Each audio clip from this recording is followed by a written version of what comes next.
everyone, this is Tina McGlynn with another episode of Life in Stories. And today I have Joe Fattori. He's a mental health counselor and he's also a very valuable member of our board of directors here at CATE. And we're going to talk a little bit about mental health and some other stuff. So, hey, Joe, welcome. How are you? Great, Tina. Thanks for having me. Glad to be here. Yeah, good. Well, thrilled, because we need a movement. So tell us about your how you became a mental health counselor. Yes. So, part of where I'm at today, like a lot of adults that we see that come into the foundation, it's a journey. And I think for me, started way back in high school. A sophomore year, I missed about 3 months of school for having and ended up being diagnosed with Crohn's disease when I was 15. So I think that part really where my life started changing, because I started pulling out from friends, stopped enjoying things I used to do, and started getting into a little more trouble at that point as well, trying to fit in, if you will. So that long journey kind of took me over through my 20s and doing things I didn't really have a passion for or really have a desire to do continually. So I had successful businesses, I had successful relationships. Things were, for the most part, pretty good. But there's always something missing. So I think, as I kind of had my own troubles with different issues, I started seeking counseling on my own. And through that process, I think it really helped me find myself and discover some passions I have today for helping others. Great, good. And you do it very well. So what I always like to say, you know me, I always like to say, if we just handled our mental health like we do our physical health, and that's a challenge in our country and actually many parts of the world, but there are other countries that do better than us. So why do you think that the stigma is just still prevalent? Because it's hard to ask for help. And I think there's still that stigma where if you're seeking help, you're weak or you're not strong or not able to handle your own problems. I think what we're seeing is that continues to reinforce the wrong message. Things are challenging, especially now, but I think in general, historically, things have always been challenging for people to kind of figure out things in life. There is no manual. If we're not given good supports, it makes life even more difficult. If we are given good support systems, it's still difficult to kind of navigate through the different challenges that happen to us each day. So the stigma is going to be there. I think it's the conversation is shifting, which is a positive sign. With the awareness continuing to grow. Yeah, no, I definitely agree with you, especially with the work we're trying to do at CATE. And another thing, obviously, is a lot of self-medicating. Mm-hmm. So to try to, break that cycle and get these people into the idea that, go seek professional help, sit down with a counselor, sit down with somebody who's unbiased and is just going to listen and give you pointers. And I'm still challenged by, why even people with insurance, don't do that, just interesting until they're just almost not too late, but just really desperate, instead of being proactive. There we go. Right. Yep. Preventative. Yeah. Yeah. So yeah. People are reactive more than proactive. Mm-hmm. Yeah, and I think with mental health counseling, one of the great things that it helps do is kind of peel back. Sometimes these coping mechanisms that use to kind of cover up some of these go back further. It's really not. It's just the Band-Aid that we're kind of trying to put out a problem. So with the counseling and support, you can start understanding different areas of your life that you're not satisfied with. You can be honest with yourself. I think that's really the at the core, because I think we're told so many different things and we're supposed to fit into a certain box for different reasons that it makes us unhappy to a certain degree. So we're living our life in some instances for others. And I think once you get to the point where you're able to start being honest with yourself and start understanding that, hey, I don't have to like that. I don't have to do this anymore. I have other options, or let me create other options for myself to make my situation better. People have just a overall higher satisfaction, life satisfaction, and things just get better for them. Yeah, good. Yeah. And so, as you know, we're going to be starting free individual counseling. So what would you say, how could we convince people that it's a good thing? Like, how do we approach that and say, hey, you could use this. So how do we do that? How do we convince somebody it's something good? Yeah, getting the word out is one of the biggest challenges. Part of it also is with that honesty piece. I think if you're sitting here and saying, "Hey, my life is perfect," then counseling is not necessary. But I don't know anyone who couldn't benefit from some improvements in some areas of their life, and just kind of trying to work on different aspects to improve and make things easier for them. Life is hard enough; we don't need to contribute to it.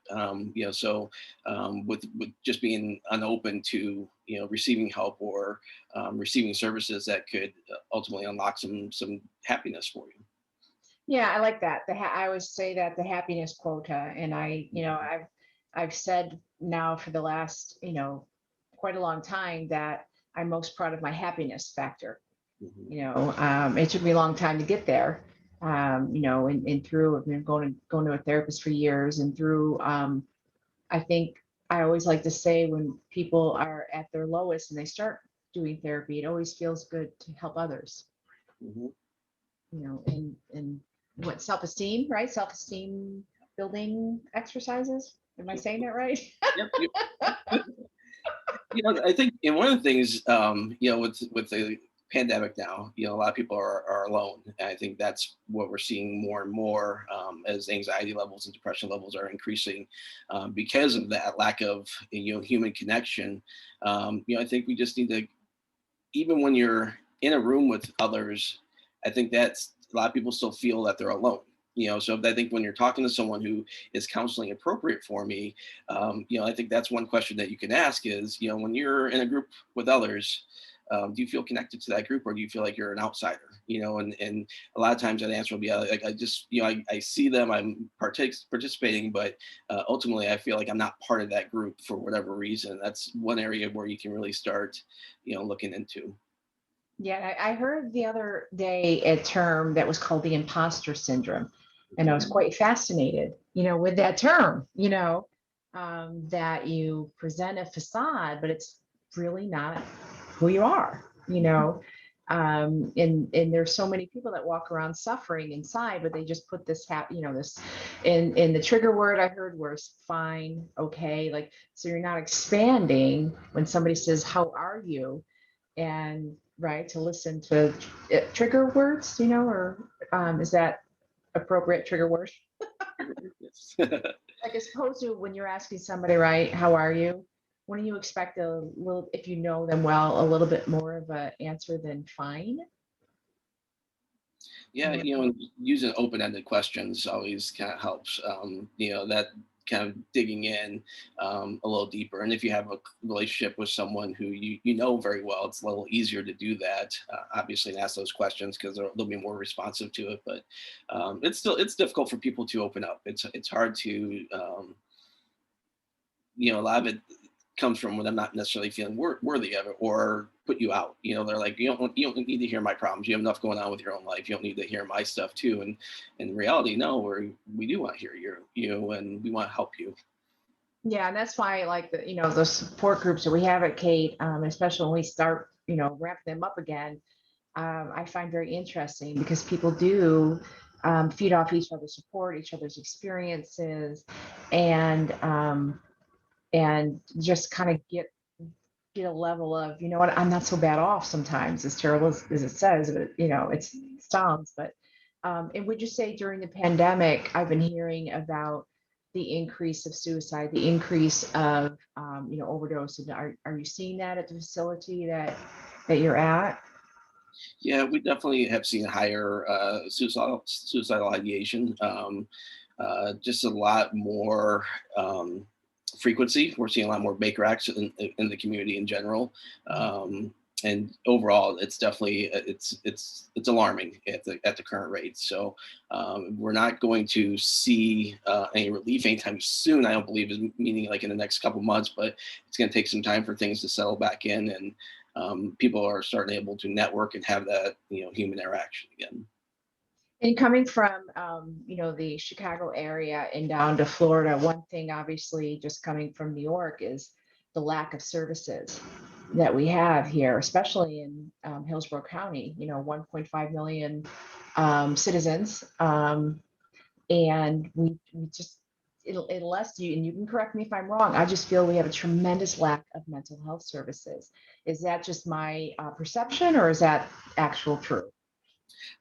It's segmented. So I think, when we look at our drug courts and the mental health counseling in the jail system, I think Hillsborough County does a fantastic job providing resources for that short-term acute symptoms. Okay. However, as a community, I think where we fail is the long-term support. So if someone gets arrested, or someone who's having some type of mental health conflict, they're going to get arrested. They're going to get the initial support. They're going to be supported at that point. But then once they're released, then they have that support's not there for them. And I think that's really where the community in their county, that's where we fail at. We need to provide services for those, so we prevent them from having these interactions with law enforcement to a degree, and be able to support them and get them back as functioning and self-sustaining in the community. Yeah, and it's funny because we started CATE over 3 years ago, and we're still the only aftercare in the entire county, or don't, you know what I mean? It's standalone, Yeah. standalone. Mhm. And I was hoping that other people would step up, and we're just in our little Pella Beach community that's growing and like ridiculously, and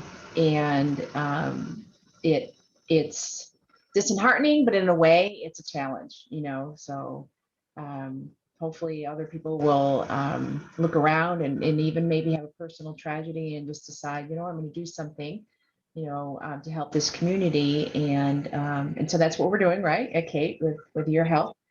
And other than counseling, um, do you think diet and nutrition, or not diet, but nutrition and exercise, like a lifestyle change?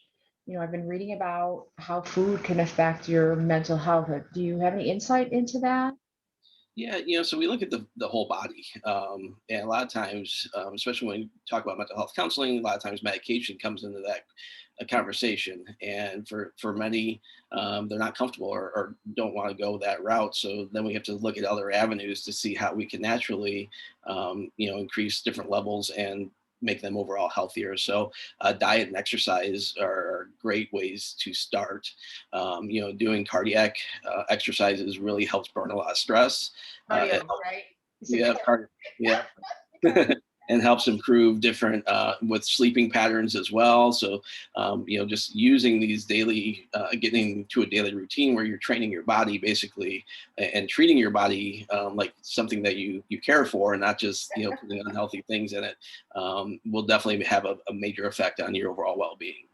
Yeah, and then what is it, the endorphins too when you exercise? But yeah, so that is the same, talking about the brain, the reward system. And we talk about that a lot in Smart Recovery, about, find a physical activity you love, Mhm. or find a hobby you love, and just try to, I think that maybe people lack that, what we call the happiness quotient, or contentness, or so we're seeking that um, in different ways, unhealthy ways. So then we have to change the trajectory to seek healthy ways.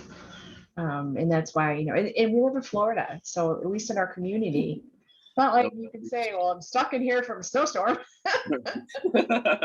Yeah, no excuse. Yep. I Yeah. think, and it's important for CATE, I think, also to team up with other organizations who provide additional services that we additionally don't at CATE. But and one who I'm excited to, and we'll discuss more, is bringing in the Phoenix. So they are a sober community. And I think that the group there has free activities all across Hillsborough County, and they're all free, which is amazing. And you can do different walks, you can do paddle boarding. There's a lot of different things that you can do with other people who are either in recovery or trying to, just, it doesn't have to be from substances, it can just be any type of recovery. So helping, make those connections, and providing those resources to those who come through the doors of CATE are, there's a lot of help out there in other avenues as well.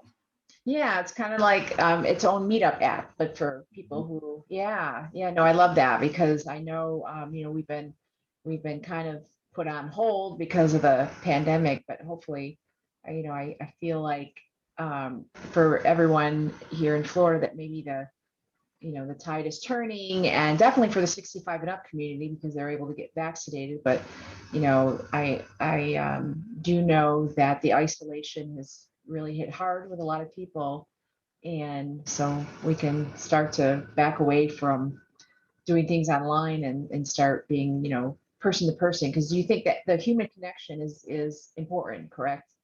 Yeah, and I think, and you don't have to be a mental health counselor to help the people in your life. I think we all could do a better job of just picking up the phone instead of texting, or just having conversations with those in our family or in our friends, just kind of checking in with them and just having real conversations with them, because we're all kind of in this together right now. So I think I appreciate when a friend calls me because it's like out of the blue. And you're like, oh, well, I was thinking about you. So it's good to making those are the little things that we can do to kind of help each other get through a tough time.